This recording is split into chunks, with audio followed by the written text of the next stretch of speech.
everybody, and welcome to the wonderful evening we have planned for you guys here today. As you saw, my name is Leah Al-Hadi, and I am your host for this evening. Let's begin by discussing what we're going to be doing here today. We have a good 2 hours lined up. It's going to be exciting. Thank you very much to DJ Sinka for the wonderful music to start us off on just the right note. We're really excited to see that energy continue through all the way to the pitches and to the grand finale. So today we're going to start off our wonderful evening with some welcomes, some introductions. Of course, you're going to hear from the 5 finalists and the impact that they're creating around fintech and climate change. We're going to be wrapping up the evening with some announcements for the winners, as I'm sure all of the startups are very eager to see who will go through in the end. And last but not least, we're going to be doing a networking session for all of the audience that we have here today. So relax, make sure you're comfortable, make sure you guys are ready to experience what we're going to be going through for the evening. Quick round of introductions. You guys have seen a lot of logos been thrown around throughout the evening and throughout the last few weeks. We're very excited to introduce you to not only the evening today, but to the climate challenge that is focusing on fintech throughout the last short while. The challenge proposed by Desjardins is done in partnership with Fintech Cadence, which I'll explain who we are in a few short seconds, and of course, powered by a startup in residence team out of Desjardins as well. I'd also like to take this chance to thank our community partners. We could not be here without them, as is very evident. Fintech is a community-based focus and sector. And so we were very lucky to be able to leverage our community partners, of which you see on your screen right now: Venn Innovations, New Ventures VC, Spring, Atlantic Fintech, and of course, the DMZ. Thank you to all of our partners for that. Very briefly, let me introduce you to who we are. If you haven't heard of us at this point, we're Fintech Cadence, and our mission is to develop Canada's future fintech leaders. We focus on 3 main components. 1, educating the fintech ecosystem, on educating any individual, student, or industry who would love to know more about what's happening in the ecosystem and get a better understanding of who and what fintech is and does. 2, we support and build fintech startups, very early stage, across all verticals. And 3, and part of the reason we're here today is because we collaborate directly with financial institutions to support their fintech initiatives and their innovative initiatives.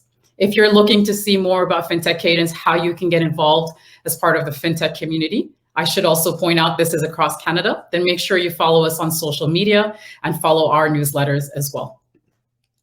So why are we here today? We're here to see how can fintech startups help address the challenges of climate change. It's of no surprise that climate change is one of, if not the biggest issues that we are facing today in society, not only in Canada, but globally. And so it's really with a vested interest that Desjardins has proposed this challenge to see what role can fintech specifically play to address this climate change. And that's what we're going to be hearing about today from the rest of the startups that will be pitching later on. So who are these startups that I keep talking about? Well, the competition, if you didn't know, has been going on over the last month or so. We were very lucky to scout over 30, 40 startups who are interested and are tackling this change specifically. From the first round of applications, we were very excited to see 12 teams get selected from the semifinals. Now, these 12 teams represented 5 different Canadian provinces: British Columbia, New Brunswick, Quebec, Ontario, and Manitoba. So we can see that there are individuals and startups really trying to tackle this change and this challenge that we're facing all across the country. From these 12 teams that you see here today, we've had quite a variety of verticals that were represented, all the way from agriculture to financial investments and so forth. And then from these 12 teams, 5 teams were selected to pitch in the finals, which is what we're here for today. These teams, Sense Sustainability, Oxia Initiative, Efficiency Capital, SR.ai, and Aquantix, are all trying their hardest to see how they can create a positive impact, again, not only for Canadians in this case, but globally as well. So we're going to be very excited to hear more from each of these teams so that you can also, as an audience member, see what they're trying to do to tackle the challenge. But this wasn't an easy journey for them to go through. Like I mentioned, it was over the course of a month-long journey. And I just want to show you the fruits of their labor and the process that they've had to go to end up in the result that we are here today. Once we started off the program, we were very excited to present a workshop for them where they had to learn and had to see how they can integrate responsible finance, what validation really means within the context of what they're working on, and of course, how they can address their tech stack and develop their technology and their services. From there, they demonstrated to us what does their demo look like. Following that, and as I mentioned, we had our first round of semifinals, and that's where we dwindled down to 12 teams. We were then very fortunate to have Luge Capital and Desjardins present workshops around funding and investments and how they can potentially look at their strategy and their investments process as they go forward. And here we are today, their final pitches. And that's why we're really excited to see, like I mentioned, the fruits of their labor. Because I've said it has been quite a strenuous journey for them, but I hope that it's going to be a very rewarding experience by the end of tonight for a lot of the teams and as well for the audience here listening to see what does that process look like. With that, would very much love to take a bit of second just to introduce our judges so that we can see who's going to be here and who's going to be supporting the startups as they pitch this evening. So without further ado, I'd love to introduce our judges one by one. First and foremost, we have Gildas Poissonnier, who is the Manager of Sustainability and Responsible Finance out of Desjardins. Gildas is also the champion of this challenge and the reason why we are all here today. Next up, we have Eric, who is a Senior Advisor for Open Innovation and Head of Startup in Residence Program. And as you guys know, Startup in Residence is also supporting the challenge, and the teams will get to work directly with Eric and the Startup in Residence team following the selections this evening. Next up, we have Carl Théard, who is an Investment Manager for Venture Capital at Desjardins Capital. Following Carl, we have Mehdi Bakhti, who is a Business Expert Advisor for Innovation and Technologies at Desjardins. We also have Thomas Gagné, who is the Director of Corporate Development for Fintech. And last but not least, we have Leviva Mazhar, who is an Investment Associate at Luge Capital. So welcome to all the judges. We're very excited to have you guys here with us today, spending a wonderfully cloudy evening in Montreal if you guys are based here to listen to some startups that are trying to create a positive impact globally. With that being said, I would also love to take this chance to introduce a welcoming word from Desjardins with Pauline Dambois, who is the Secretary General and Vice President of Governance and Sustainable Development at Desjardins.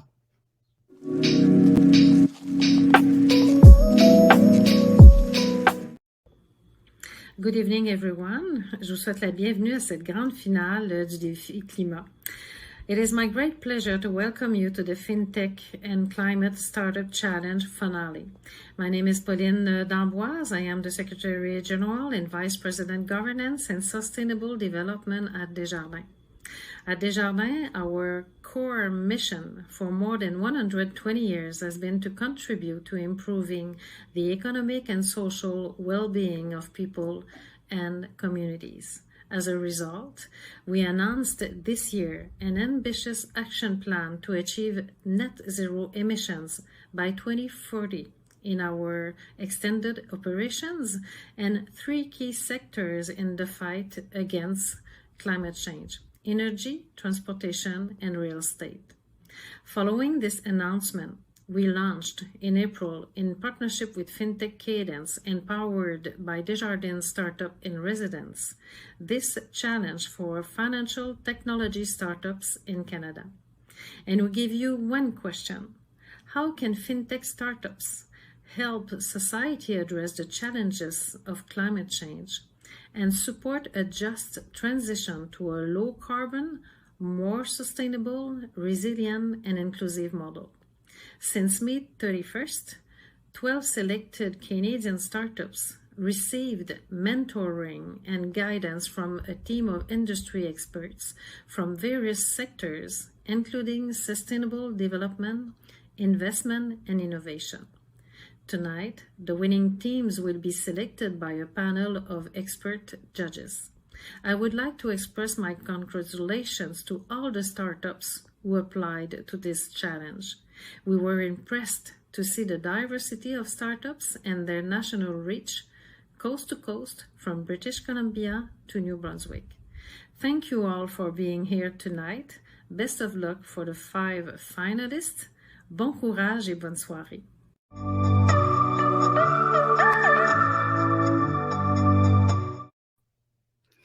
Excellent. Thank you very much, Pauline. Couldn't have said it better myself. We'd like to thank you again for the initiative that Desjardins has been doing and tackling climate change. We know that this is a difficult challenge to be addressing, but we couldn't have a better partner in order to do this.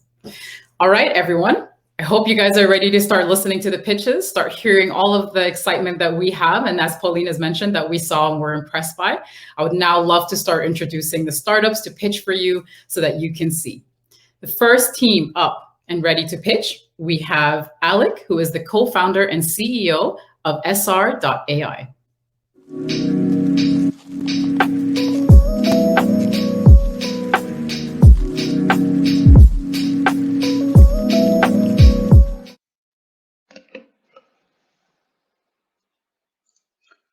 Hello, everyone. My name is Alec, and I'm the CEO of SR.ai. Our story started 2 years ago when our CTO, Joe, and I shipped Deloitte's first deep learning product globally, a risk sensing engine for our CPG clients. At that time, the field of natural language processing was rapidly revolutionized, with deep learning algorithms pushing the envelope of what was possible.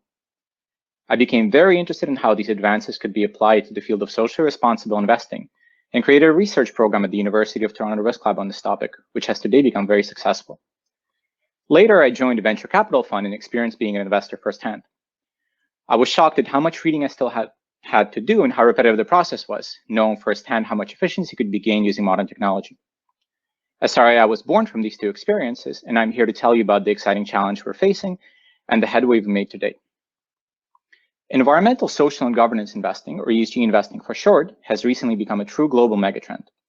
In 2020, the industry has reached an important milestone with over 50% of global assets under management, or over $40 trillion, now being managed through an ESG lens. At the same time, stringency towards what it means to be an ESG investor is increasing, with pressure from all sides, retail, institutional, and regulatory.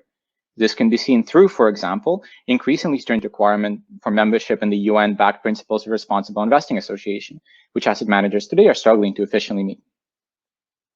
Despite the ESG industry growing in importance, technology is not keeping pace. In working with our industry partners, we have identified 3 key gaps we believe are ultimately technology problems. There is a lack of transparency and standards in the industry, with academic research showing that there's very low correlation between the ratings of various data providers. As a result, investors result with their own manual research, which despite taking hours leaves many gaps, with many important information sources remaining untapped due to type constraints. To make matters worse, this process is not centralized to any single platform, resulting in context switching and further potential for undiscovered risk. Our approach addresses all of these issues. We believe in providing granular data to investors rather than scores and high-level reports. This is important as we believe the path to creating a technological breakthrough in ESG lies through working with the consensus makers, who are the fundamental investors.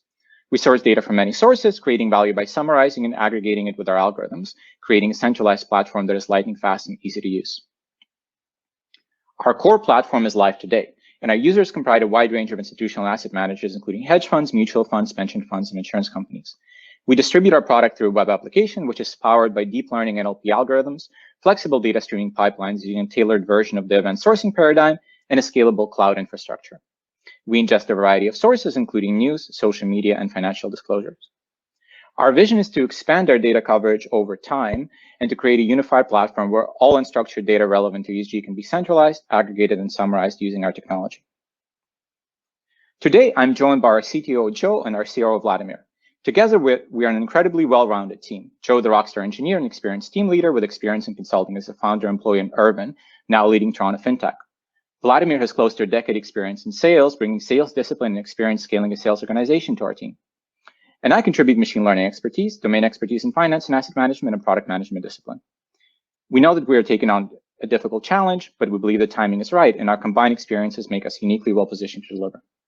We have incredible headway to date. Our work is backed by cutting-edge peer-reviewed research, and we continue collaborating with academia and several high-profile investors to push the envelope in ESG. This provides us with a unique perspective on how best-in-class NLP can be creatively applied to solve some of the most complex challenges in ESG today. As we continue with our closed beta, we are improving our platform every day based on feedback from our users. We know what we need to build and are confident based on feedback so far that our upcoming features will allow us to secure commercial relationships and product market fit. We have secured funds and scaled our engineering team and have the right resources to deliver on our vision. We are aided by extensive experience in complex sales in our go-to-market, both in the consulting and product roles. As a result, we are taking a two-pronged approach to securing our first clients. On one hand, we're improving our product based on user feedback in order to sell licenses for our web app as in the traditional B2B SaaS sense. At the same time, we are pursuing larger strategic partnerships where our technology can be used to tackle strategic problems like pricing ESG risk and incorporating ESG into portfolio management decisions. Thank you for listening. If you're interested in learning more, please reach out to me directly.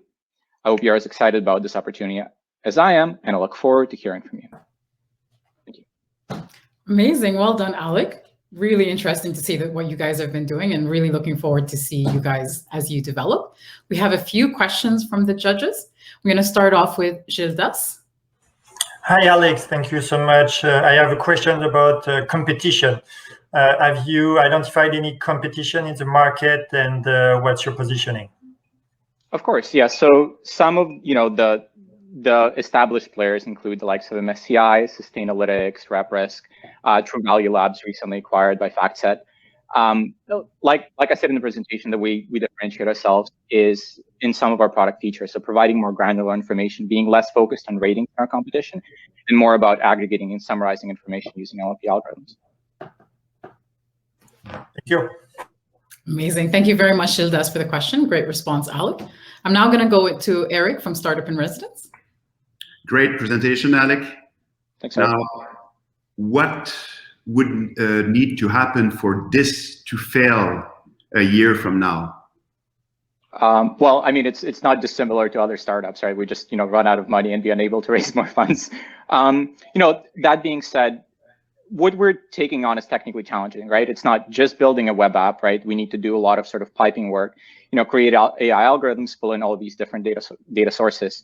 So it's technically pretty complex, but that is the part that I'm least worried about, because we have such a technical team, right? Between me and our CTO, we have a background shipping, products similar, at least technologically, to this before, and doing all the piping, working with big data, working with AI algorithms, right? So really, our biggest challenge, I think, is most B2B SaaS companies, right? It's just long sales cycles and selling to institutions. We're aware of it. I've included it. Anyway, yeah, I'll pause here. Maybe you have a follow-up question. Thanks, Alec. Makes sense. Excellent. Thank you very much, Eric, for the question. Thank you, Alec, for the response. I'm now going to go to Mehdi from Desjardins. Great thing is you won't have to pause, because my question actually has to do with where you were going. I'm trying to figure out where the value capture comes in, what your target clients are, and where you see your value capture being, basically.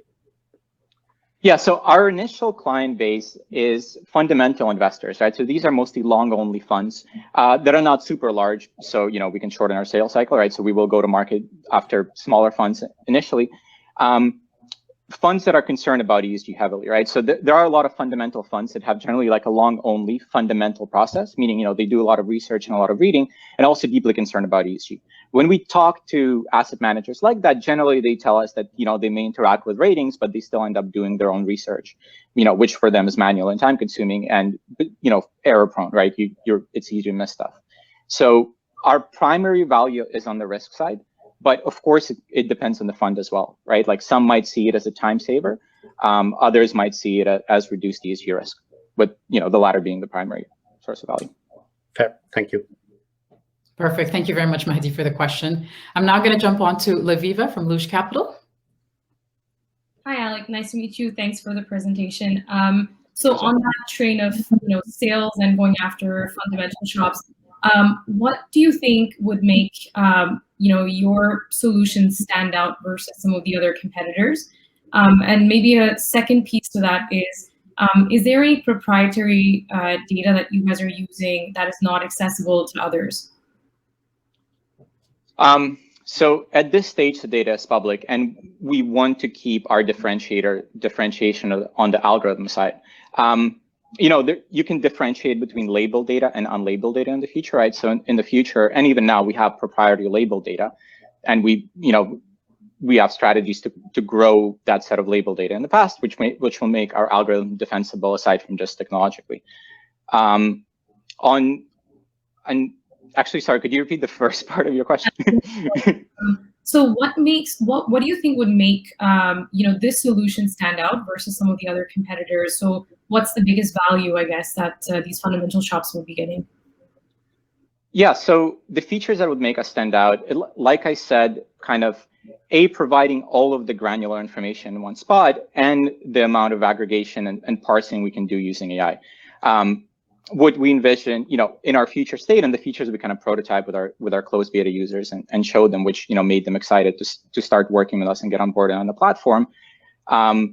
Essentially include a lot of automated summarization, extraction of important figures, et cetera. All of these things are time savers, don't exist in one place. And right now, for example, if one wants to look for different figures around an ESG issue, it's just a super manual process.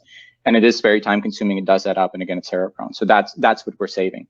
So like when I was in a VC myself, I found the research project also very time consuming and tedious. And at the time, for me, it was a big pain point, because I knew, the technologies that exist and how much time saving they could create over the process that, was manual for me as an investor. Perfect. Thank you very much, Laviva, for the question. Last question for you, Alec. We have Thomas from Desjardins. Yes. Hi, Alec. Hi, Thomas. Very last question. What is your business model, or if you can expand a little bit more, how you expect to make money? And B2B SaaS, right? So we'll sell licenses for our core platform. Over time, there are a lot of other revenue streams that we believe we'll have. That's something we shared with the judges kind of in the questionnaire.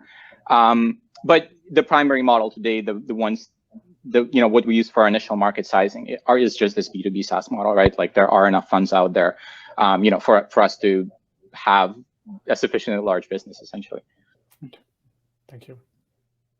Amazing. Thank you very much, Thomas, for the question. And with that, we're going to wrap up all the questions for you, Alec. Well done on your pitch. Very nicely done. And good luck with the rest of the process. Thank you. Amazing. With that, we're going to move on to our second team for the evening. We have Jasmine from Sense Sustainability up next.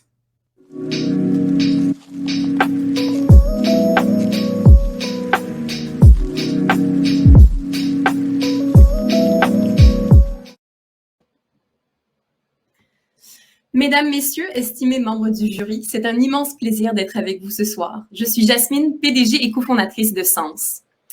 The international community has established with a high degree of certainty that in order to win the fight against climate change, we need to address consumer demand. At Sense, that's exactly what we tackle. Our mission is to direct consumer spending towards businesses that have a demonstrated positive contribution to the UN Sustainable Development Goals. The opportunity is clear. Gen Zs and millennials represent nearly 50% of North America's purchasing power, 75% of which are willing to pay extra for sustainable products. And sales of consumer goods with a demonstrated commitment to sustainability have grown by 4%, while those without have only grown by 1%. So the problem we solve is twofold. First off, on the consumer side, individuals want to purchase from sustainable businesses, but they encounter barriers. Lack of information, lack of trust in claims about sustainability, and they find it too expensive. Second, while sustainable businesses are flourishing, whatever product or service you want and you need, it's likely that you'll find a sustainable business that can offer it. Unfortunately, they lack the marketing channels to engage with consumers based on these common environmental and social values. They'll use traditional social media channels, which are a crowded space and don't give them the appropriate visibility.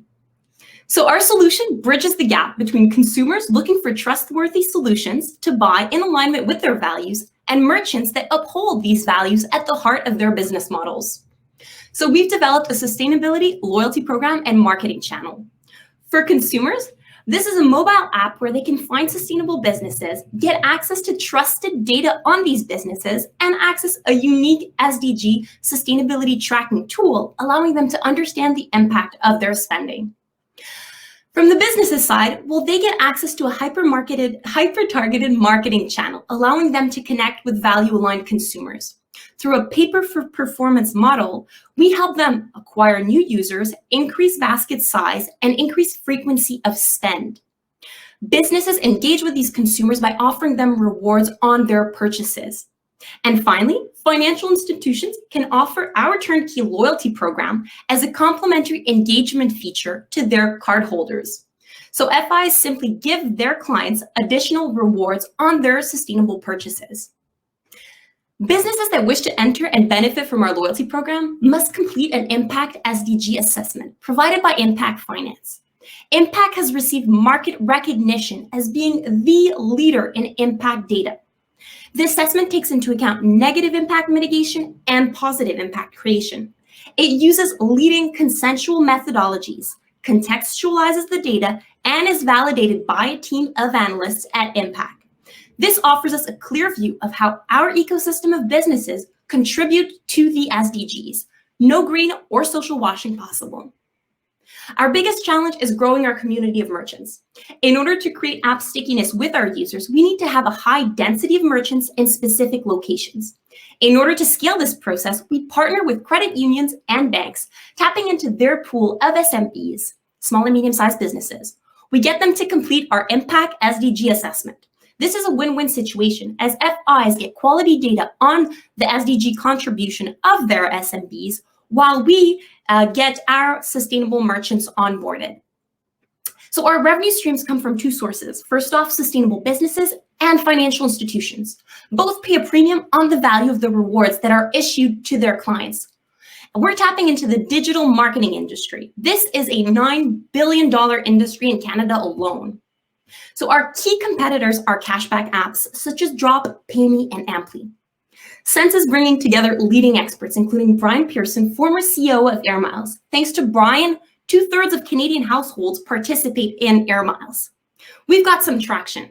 We have 10,000 pre-registered users, 800 pre-qualified sustainable merchants, interest from over 30 financial institutions, and we've beta tested some of the functionalities of our mobile app. We've received recognition and funding from these 3 institutions, and we're currently raising a $250K round from angel investors.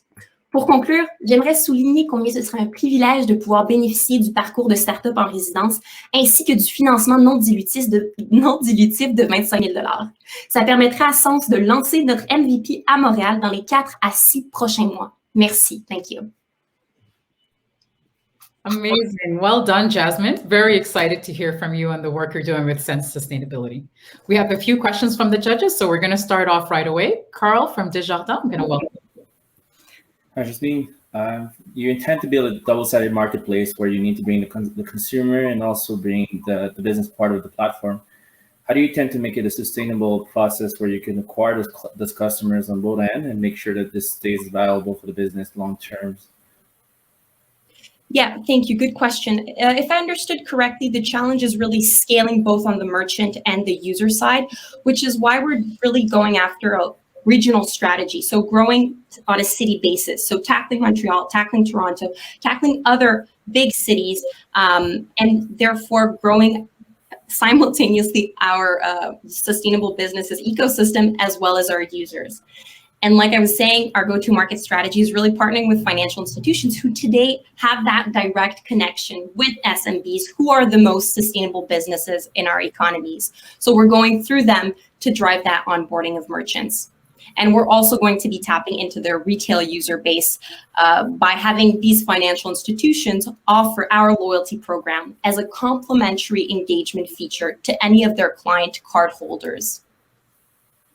Thank you. Perfect. Thank you very much, Carl, for the question. I'm now going to go to Mehdi from Desjardins with a follow-up question. Hi, Jasmine.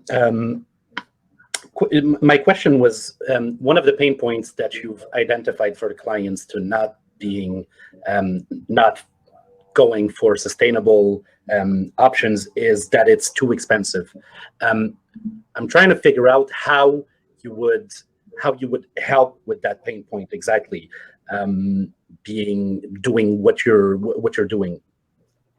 I don't know how clear my question is, but in my head, it's very clear.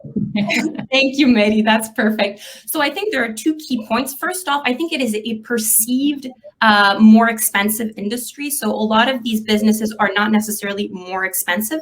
And the second point is really the fact that we're offering a loyalty program whereby it becomes, at least perceived, more interesting to buy from these sustainable businesses as the user will be rewarded. So Mehdi, you're receiving rewards, the equivalent of a cashback. So you perceive this as being less expensive than going to your traditional Walmart or Costco. Fair. Thank you. Perfect. Thank you very much, Mahdi, for the question. I'm going to go over to Laviva from Luge Capital. Hi, Jasmine. Nice to see you again. Thanks for the presentation. From our last chat, at least, the impression I got was that it's still quite early days for Sense. And I was just curious to know if you've done some research and surveys on the merchant side to see what are their level of interest or any interesting feedback that you got from them in terms of what they would be looking for in a solution like this. Yeah, correct. So we've already pre-onboarded about 800 businesses in our ecosystem. So really going and speaking with these entrepreneurs of small and medium-sized businesses, and there is an appetite to have a credible source giving them that stamp of approval, not necessarily an audit, not necessarily a certification, but giving them that credible source to say, hey, we actually have these common values and we want to be recognized and benefit from the values that underlie each and every one of our products. So getting that tool through the mobile app where we centralize these businesses and we categorize them based on their contribution to the SDGs is something they have an appetite for, and which we've tested with close to 800 businesses, which are mostly in Quebec, but also in Montreal, Toronto, and Paris. Thank you. Thank you very much, Laviva. Last question for you, Jasmine. We're going to go to Gildas from Desjardins. Hi, Jasmine. Thank you. I have a question about the partnership with Impact. So you mentioned you have a partnership with them. I was wondering how much exclusivity there is around that partnership, or that can it be shared with other organizations? So currently we're in the process of negotiating an exclusive partnership whereby we will have the exclusive use of the first step of their methodology for small and medium-sized businesses. This is really where we want to be going. We want to be the aggregator of sustainability data on the most impact-driven businesses in North America and in Europe. So we're in the process of negotiating this. That being said, Impact Finance is a strategic partner in our venture. So we're very confident that we're going to be getting to a very win-win situation. Thank you.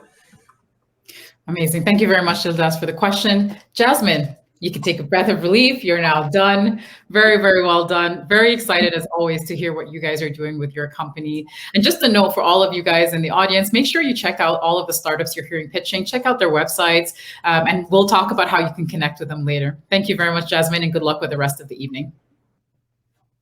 Amazing. With that being said, we're now going to welcome our third team for the evening, Toby, who is co-founder and co-CEO of Aquantix.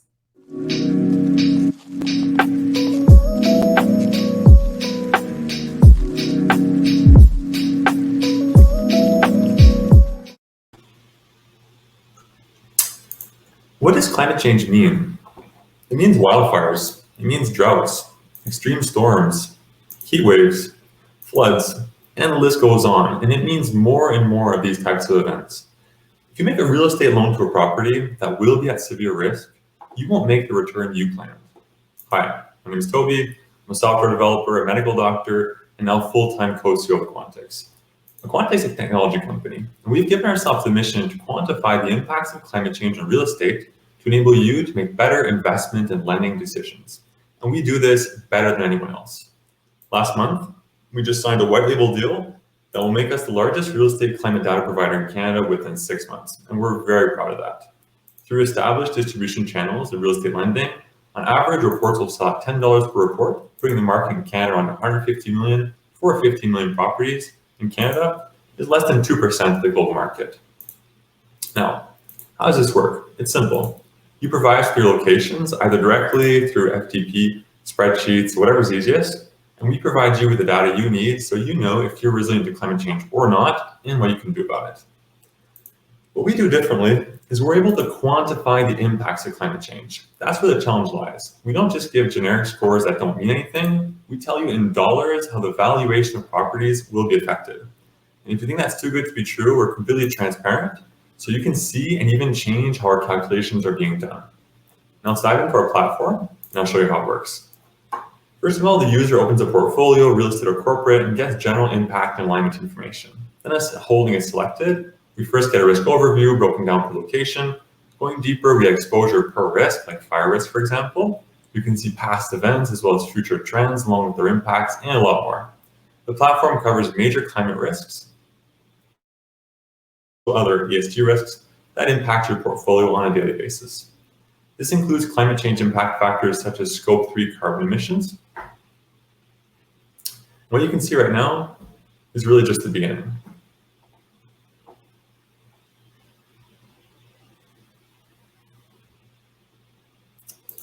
All right, so what's the business case behind this? First, we capture petabytes of near-free data from satellites and other sources.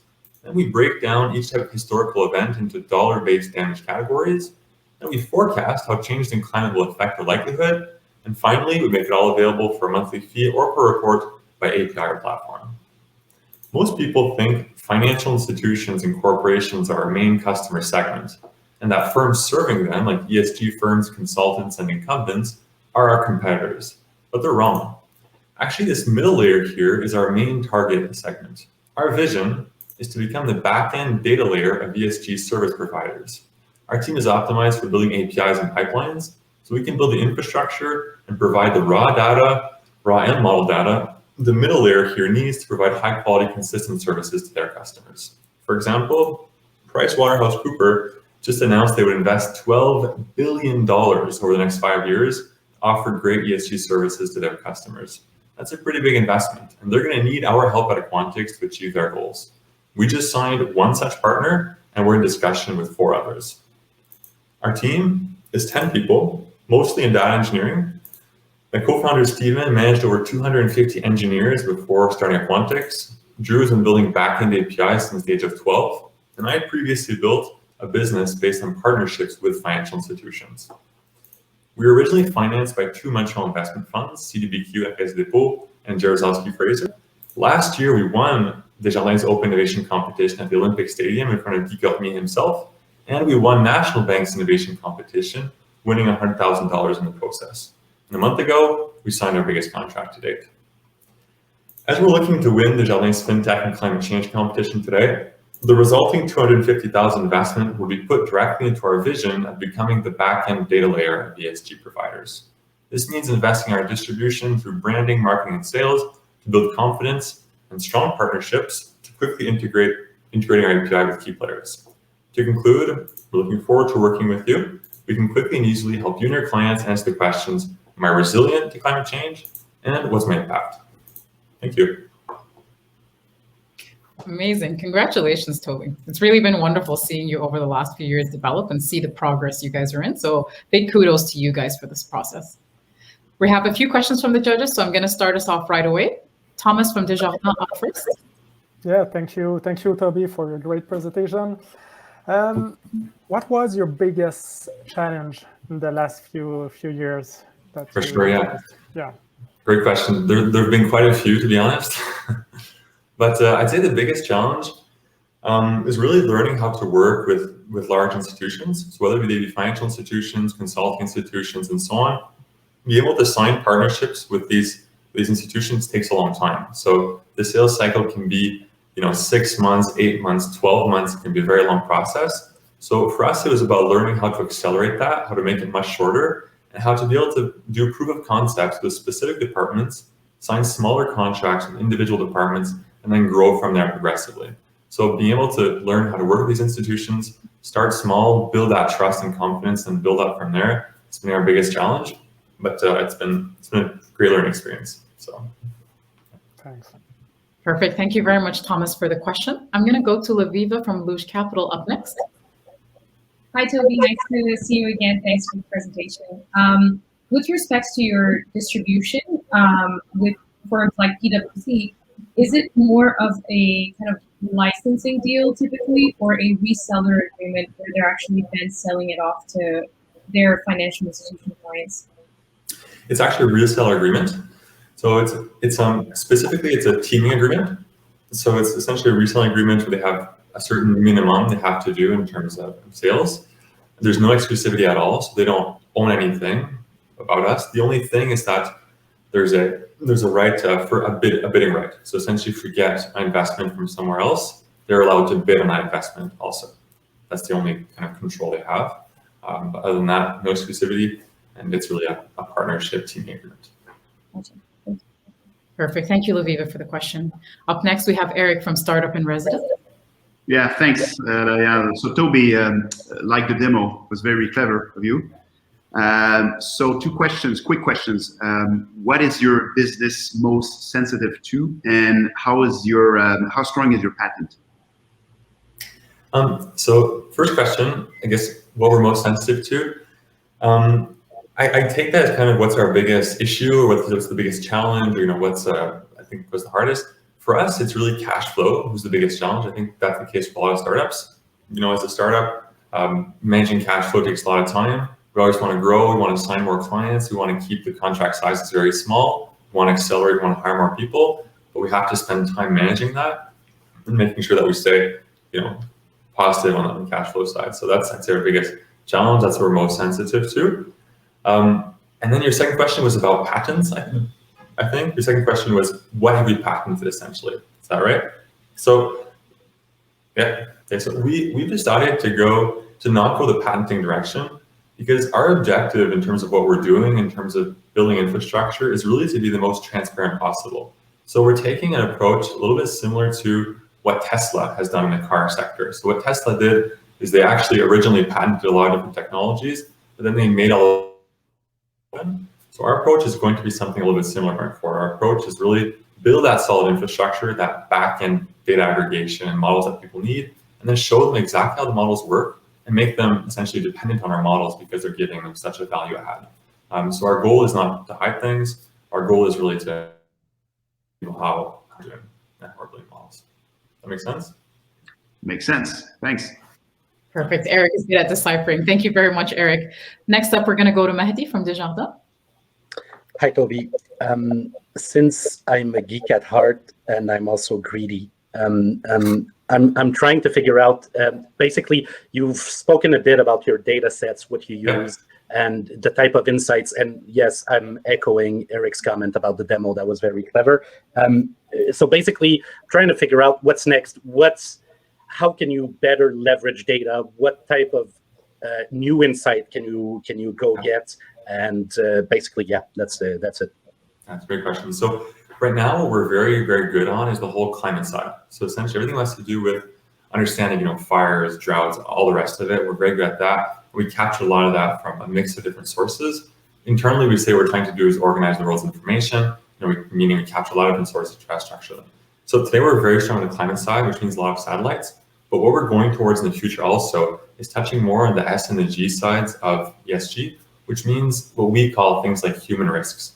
So for example, looking at what's the likelihood of strikes, what's the likelihood of strikes, protests, social instability, that kind of thing. And also be able to leverage more data specifically about assets. So when we look at, for example, a home, or if we look at a building from a business, being able to look at it from the satellite and go, okay, this building seems to be made in this material, therefore here's how it's going to be resilient to these kinds of different factors. So I'd say the two main things are expanding to factors that are more human factors, more in the S and the G also, as well as the climate, and also capturing asset-based data. So being able to better tag assets, being able to better model essentially how they're operating, what they're doing, what are their risks based on that. Cool, thanks. Perfect. Thank you very much, Mahdi, for the question. All right, Toby, one last question and you'll be free to go. Carl, you're up next. It's a very simple question for you. So you went to different hurdles with the business, but if you had an extra person to help you get to, or a major hurdle that you have, what would that person be doing for you? Yeah. So that person would be doing something probably similar to what I'm doing right now. I think a lot of the emphasis we put, or since we've been founded in 2019, has been our technical teams. We've hired a lot of engineers. We have a very strong technical side. We need more people like myself that are having discussions, that are building partnerships, and that are really establishing those relationships with firms so that we can sign partnerships and so on. So it would be somebody on the partnership side and the negotiation side and the relationship side. That would be it. Great. Perfect. Thank you very much, Carl, for the question. Toby, really wonderful to see. By the way, I love the tagline, organizing the world data. I don't know if that's somebody else's or if you guys can copyright that, but I would encourage you on that. Very well done, Toby. Thank you very much and good luck with the rest of the evening. All right. Thanks, Anaya. Thank you.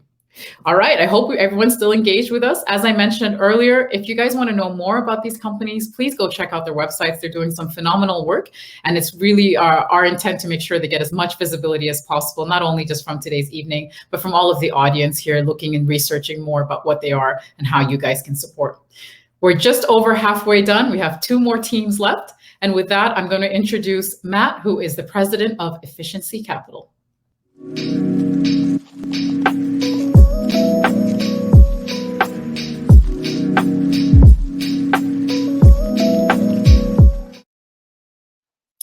Thanks, Lyall. And hi, everyone. I'm Matt Zipchen, president of Efficiency Capital. We are developers, investors, and owners of efficiency projects in the built environment. So what exactly does that mean? Well, imagine for a sec that you're a building or a business owner with a little extra capital on hand. Do you reduce your expenses by investing into energy efficiency, or do you grow your revenues by investing in customer satisfaction or new building acquisition or new market expansion? Well, you will almost always choose growth over savings. This is why we see continual underinvestment in energy efficiency year after year. It's fundamentally a systemic problem. Now, this is a major issue if we actually want to achieve our climate mitigation targets, because efficiency in the built environment is critical for achieving those targets. So how do you solve this? Well, basically you get someone else to do it completely. You outsource it to Efficiency Capital. If you're that building owner, you have us do all the work. You to develop the project, to invest in it, to build it, to operate it, to take on the risk of it not performing. But you do so in such a way that it still maximizes your benefits. So no capital up front, the structure of the contract as an off-balance sheet service fee that's paid over time from the operational savings. You can see that model in the graph on the bottom right there.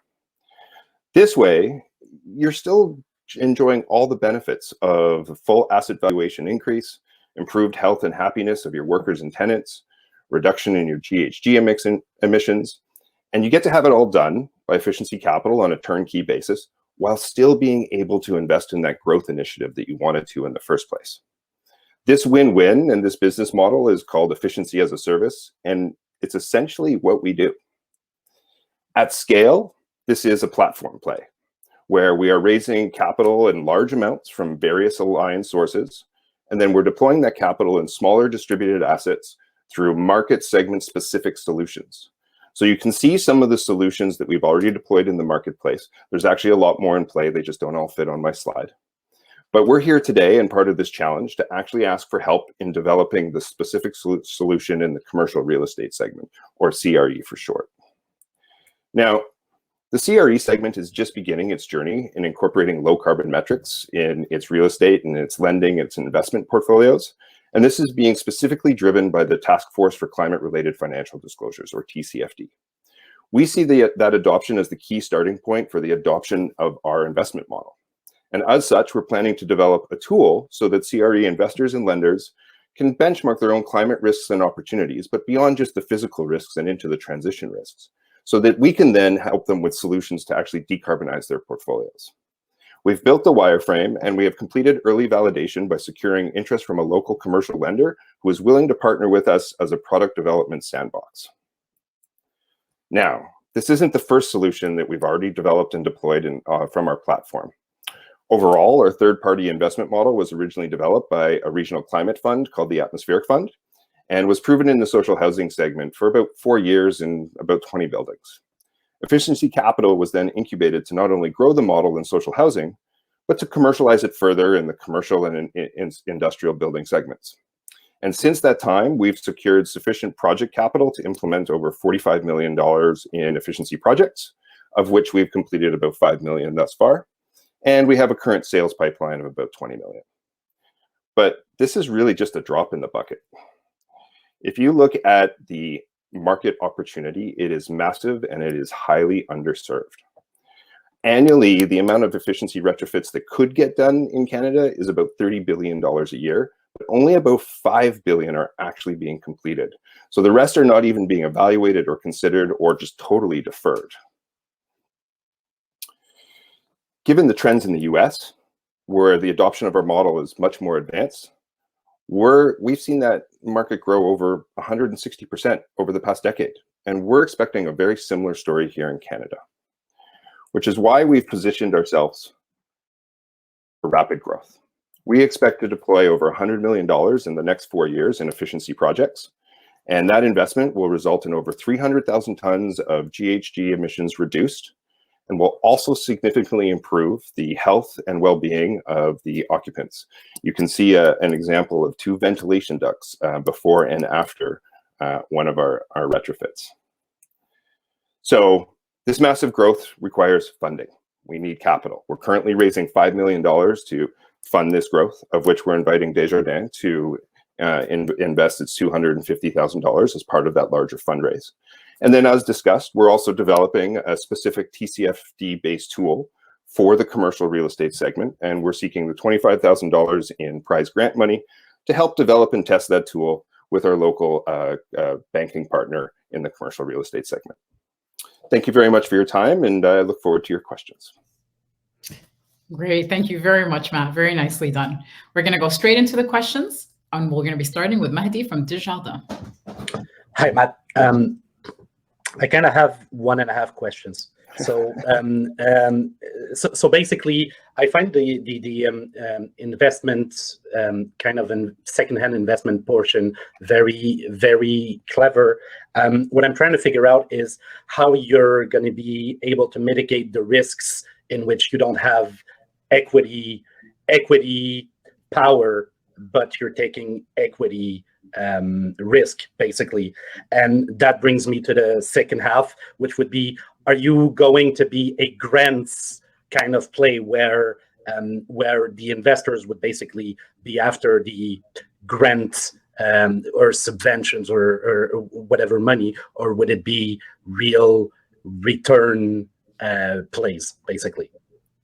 Yeah, it's a great question. So to make sure I got the question right, are we sacrificing actual investment in terms of returns to achieve our objective? That's the first one. And then as we deploy our investments, we're taking equity risk on performance of those projects. So how do we mitigate that? Is that correct? Exactly. Yes. Okay. So the first one is easy. No, we're not sacrificing returns for impact.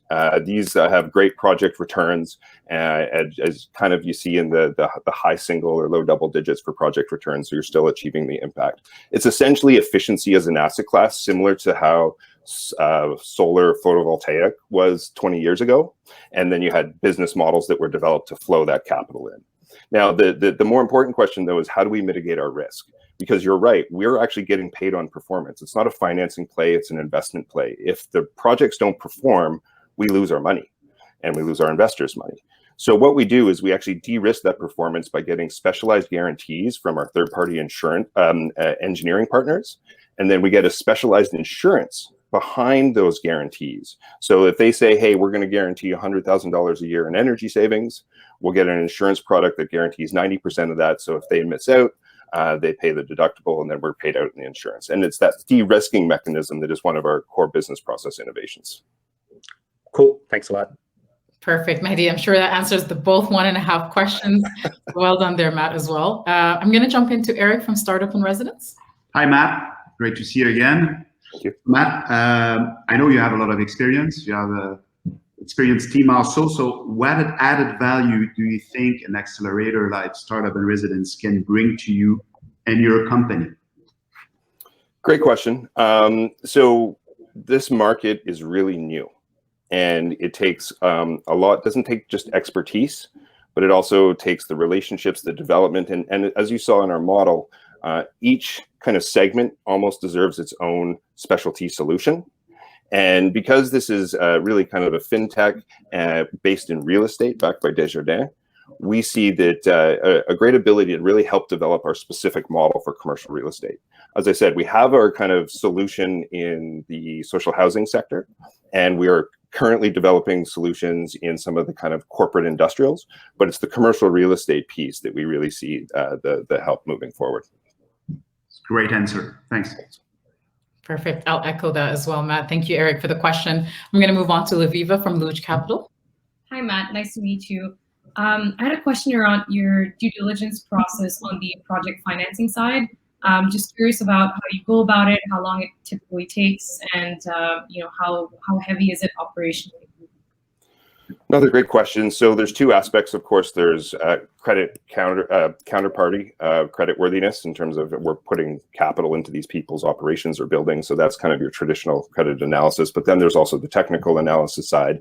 You know, will this project produce? That's where we're also relying on the third-party engineering provider and the insurance provider as almost like a third-party due diligence, saying, because if they're willing to actually put a policy behind that behind the project, then we're pretty confident it will produce. But finally, there's an international standard called the IRE standard that has just been recently brought to Canada, which is the Investor Readiness Energy Efficiency Certificate.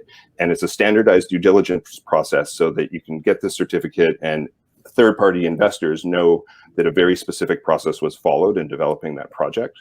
We're actually we were the very first project awarded an IRE certification in Canada, and we've now embedded that process in our own engineering onboarding system. Gotcha. Thank you. Perfect. Thank you, Olivia, for the question. All right, Matt, one last question for you from Gildas from Desjardins. Hi, Matt. I was wondering, what is the duration of the time where you look at the energy efficiency on a building, for example, where you worked on? Is that 5-10 years that you are able to capture the efficiency return or gains? Another great question, and it really depends. If we're doing just a lighting as a service in Alberta, for example, then the amount of savings and GHG reductions and getting your return, you're probably looking at a 5-year contract. But if you're doing a deep retrofit where you're doing lights, boilers, air handling units, and really trying to do the 30 or 40% carbon reduction or beyond, then you're probably looking at a 10 or 15-year contract. So again, the analysis in terms of counterparty credit also really comes into play in those situations. Thank you. Perfect. Amazing. Thank you very much, Gildas, for the question. Matt, really exciting to see the work that you're doing. I can't put enough of emphasis on the innovation model that you guys are using. So really well done for you. Good luck for the rest of the evening. And thank you again for your pitch. Thank you so much. My pleasure. All right, guys, one team left. Very exciting. Let's give them the same energy that we started off with. I'm very excited to introduce on to the screen Mahmoud, who's Director of Sales, and Emmanuel, who is the founder and CEO of Oxia Initiative.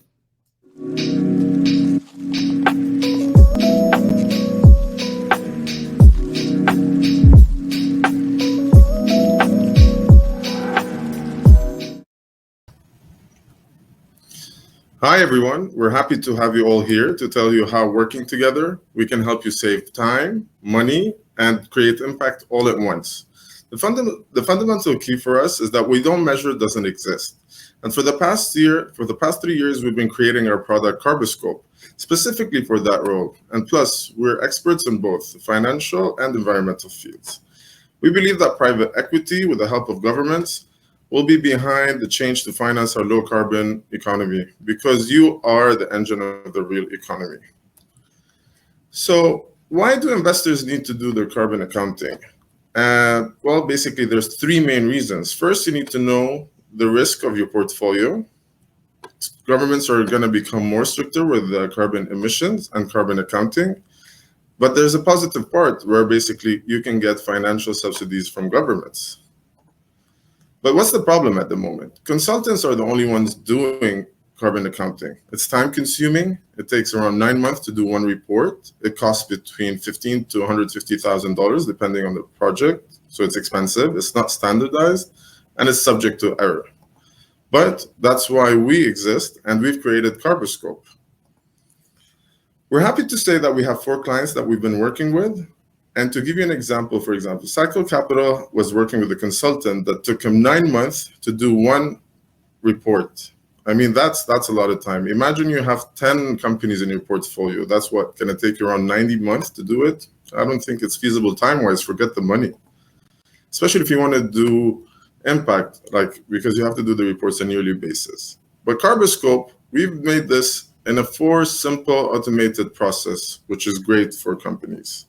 It's fast, affordable, complies with international standards such as GHG protocol and ISO norms, and it's really reliable because we're using algorithms and artificial intelligence. We wanted to show you snapshots of our platform. Here, like you can see our dashboard and how portfolios for private equity firms would look like. To give you an idea about the market size, in Canada, there was $21 billion invested. And we calculate that's going to be invested in around 45,000 to 85,000 companies. When it comes to the European market, $42 billion were invested. That's in around 75,000 to 150,000 companies. And there's like 3,700 deals every year. But the US market, there's $372 billion invested. And that's in 145,000 to 450,000 companies. That's a huge market, potential market for us. So where are we at the moment? We are in 2021. We already have the platform ready. We have the clients ready. But what do we need more of? Clients. And that's what's very important for us. At the moment, we're in discussions with potential clients such as EY, Fund, BDC, Demeter in France. So we have good traction going around, not to mention McConnell also. But what are we looking for? We're looking for the $250,000 that will help us cover our operating expenses, including investee side of the KPIs, completing the Oxia team, and beginning the export France to the US. But the $25,000 also, we're going to be using it to cover operating expenses, marketing our platform, and beginning export with like registering a company in France. But at the end of the year, we're looking to raise $1 million, and that will help us reduce the price of the report, include the climate risk analysis, and converge towards the DAS model, which is a great model to change into. How we did all this? Well, we're a team of 13 dedicated people. We do this as a passion rather than just a job. To give you an idea, Emmanuel, our founder, she has more than 10 years in the financial world with emphasis on climate finance. Francois de Fortune is our environmental expert that teaches carbon accounting at Sherbrooke University and mentoring the environmental team at Oxia. And myself, I have 15 years of experience in the sales of marketing capacity with global brands, and plus an entrepreneurial spirit. Thank you very much for your time today. Well done, Mahmoud. Thank you very much. Very excited to hear more as well. And welcome Oxia Emmanuel onto the screen as well. We have our first set of questions from Thomas from Desjardins. We'll bring you up first. Thank you. Hi.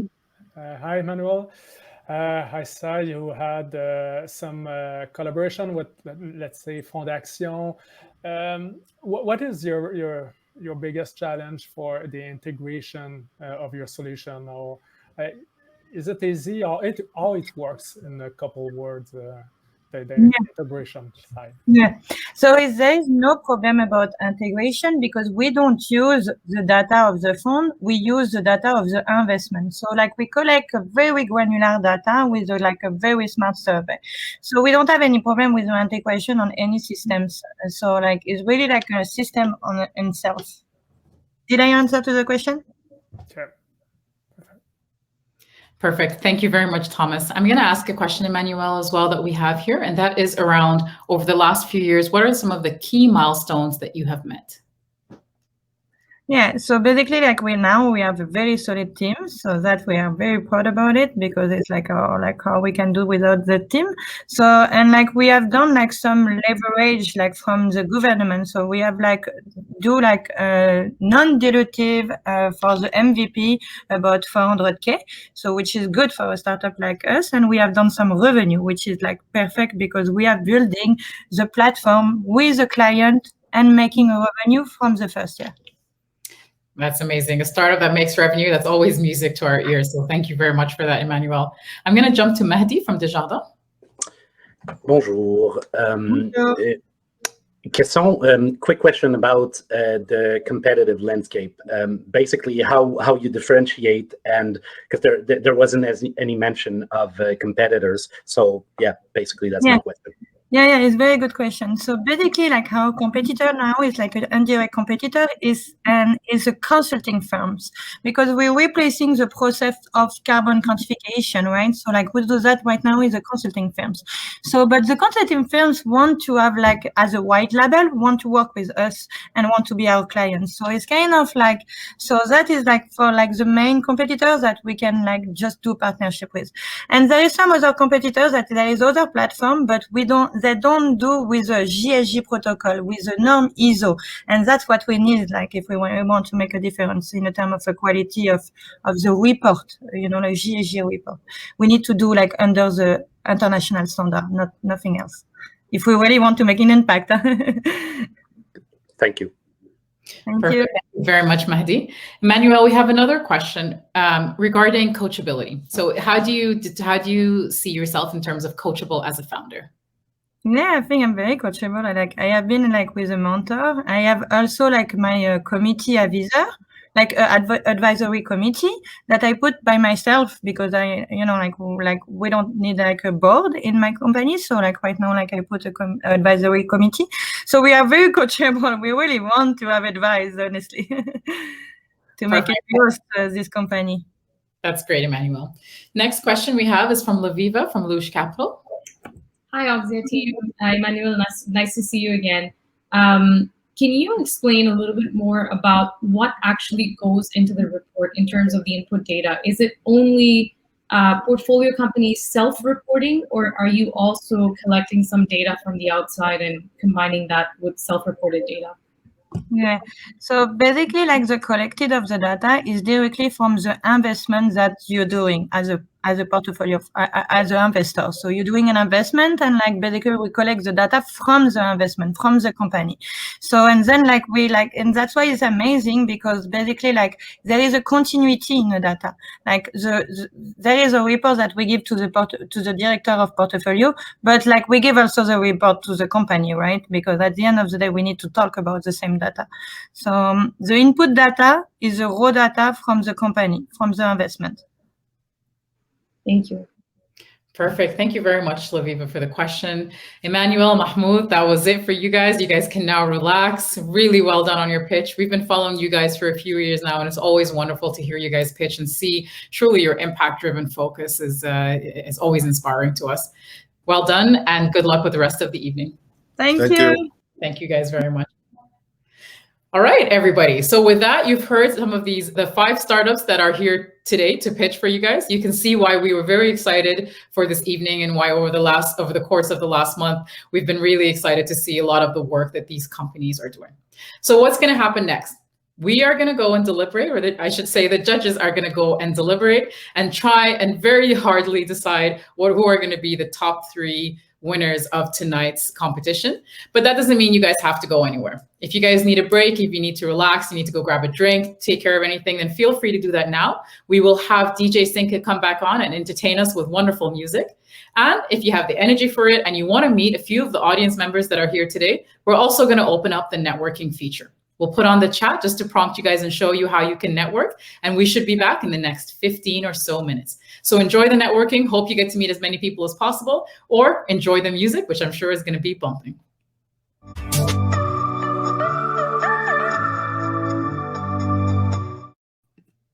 Hi, everybody. Thank you for your patience. This is only an indication how difficult this decision was.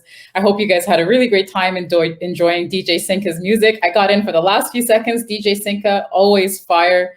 And for the rest of you guys who were networking, I hope you guys had the chance to meet with a few of the audience members. So as I mentioned, it was a very difficult decision, but the judges did come to a final decision. I'm going to be very excited to be introducing the finalists and the prize winners accordingly. But first, I'd love to welcome on the stage with me as well, Gildas, as well as introduce the final prizes.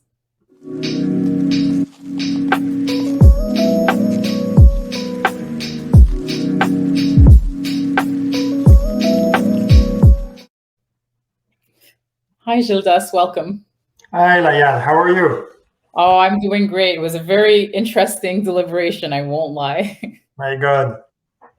Yes, but I think we came to the right decision. And I'm going to give you a chance, Gildas, just to introduce yourself so you can let everyone know who you are, especially as a champion of this challenge.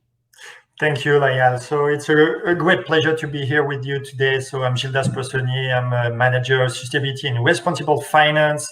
Really, our role is to insufflate sustainability into all across Desjardins Group and make sure that we are nourished by the innovation around the sustainability. And that's why today it's so important for us to have access to all those great pitches and great ideas that you are, as entrepreneurs, have been promoting, developing on your side, and really see how we can support those initiatives. So really a great pleasure to be here today to connect Desjardins' ambition around climate and innovation and fintech.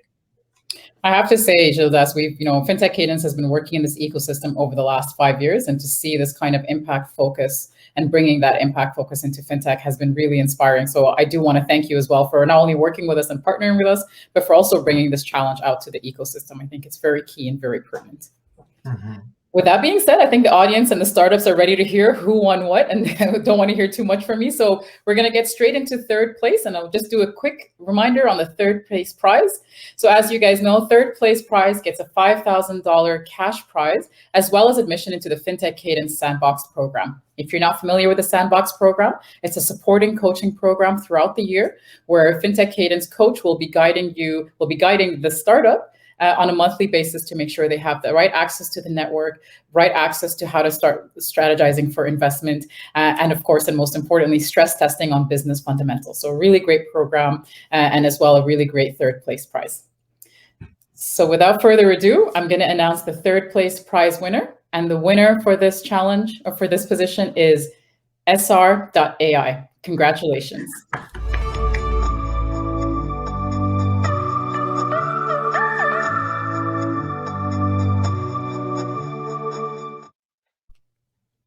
Hi, Alec. Congratulations. Thank you. Thank you. It was a pleasure. We are very excited.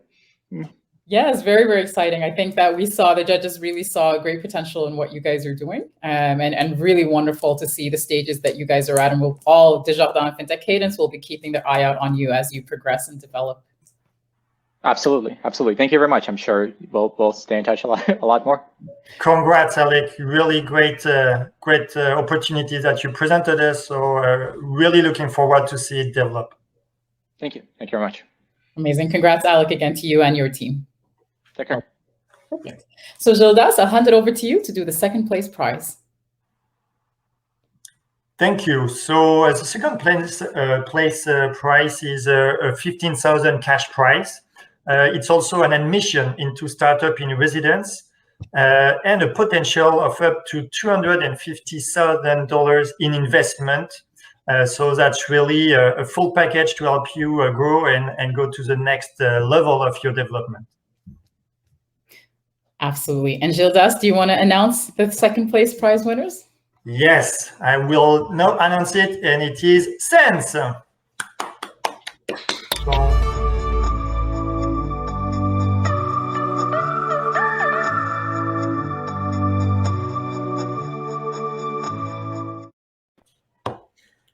Thank you so much. I'm really humbled to receive this prize. I think we're at the right stage of development to really benefit from this incubation program. So I really look forward to working with Desjardins, Startup en Résidence, Fintech Cadence. Thank you so much. Again, I'm very humbled to receive this prize.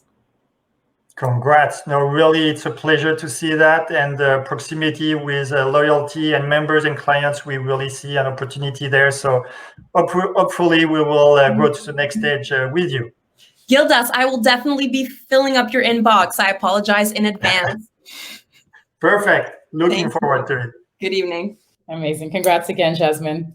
Well, with that, Gildas, we're up to the last place, or I should say the first place prize. And so I'm going to hand the mic back over to you to announce the first place prize winners.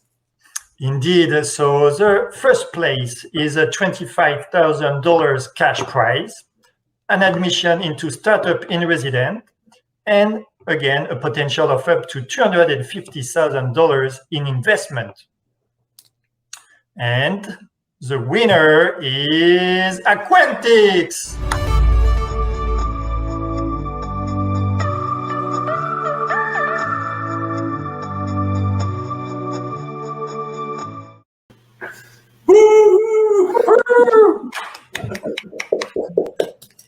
Congrats, Toby. Thanks a lot. Thanks a lot. Honestly, I'm at a loss for words. I'm just super happy, really grateful.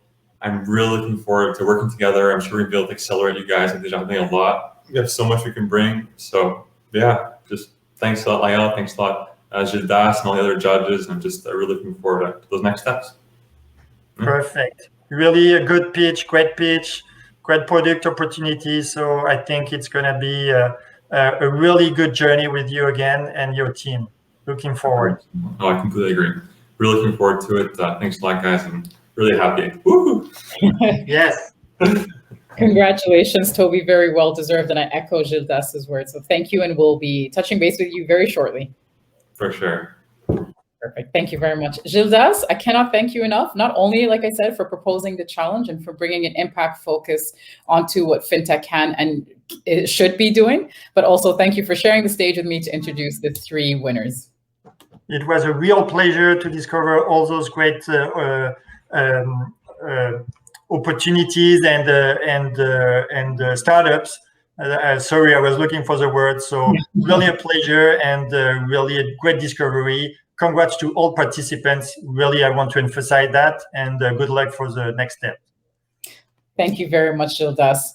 All right, everybody, with that, we're coming to a close, but don't go anywhere because we still have a little bit of opportunity for you guys to do some more network if you have it in you. I really want to take this time and thank all of the startups who pitched, not only the 12, but specifically the 5 that pitched today. Well done to Aquantix, Sense, and SR.ai, but I equally want to recognize Efficiency Capital and Oxia Initiatives. You guys all did a phenomenal job. And while you might not have won a prize, we will be for sure, not only at Fintech Cadence, but Desjardins supporting you guys on your next steps. We're, like I said in the very beginning, we're a community-based sector, and we really want to make sure you guys have the support that you need. And I also want to do a challenge to everyone listening here. If there is any way you can help any of these 5 startups, please reach out to them, please connect with them, whether it's opening up your network, whether it's advising them, whether it's supporting them with helping and getting capital, whether it's helping them hire, please make sure you do so. There's only so much that we can do. We'd love to make sure we can mobilize all of the community to encourage and support these startups. As I mentioned to all of the 5 teams that pitched today, congratulations, you guys made us proud. You guys did a phenomenal job. I also want to take this time on behalf of Fintech Cadence to also thank Desjardins and the Startup in Residence team. You guys didn't see a lot of the work that went behind them, but I do want to do a special shout out to Eric and Sarah and Jade from the Startup in Residence program. You guys were a phenomenal group to work with, and to all of Desjardins, especially with Gildas's team and Pauline as well, who come in and are thanking us all, who are putting everything on the process. I really want to say thank you guys to everything that you guys have done. All right, everybody. So with that, we're going to be closing the evening. But what we will be doing is making sure we open up the network. So if there's anyone that you guys want to network with, please make sure you stick around. They're quick, rapid-fire networking components. Stay tuned for the final and detailed announcement at the end as well. We'll be launching on social media. We'll be making these announcements and making sure everyone gets all of the information. And like I said, make sure you're out supporting all of the ecosystem. And we look forward to seeing you guys in our next event. Have a wonderful evening, everybody.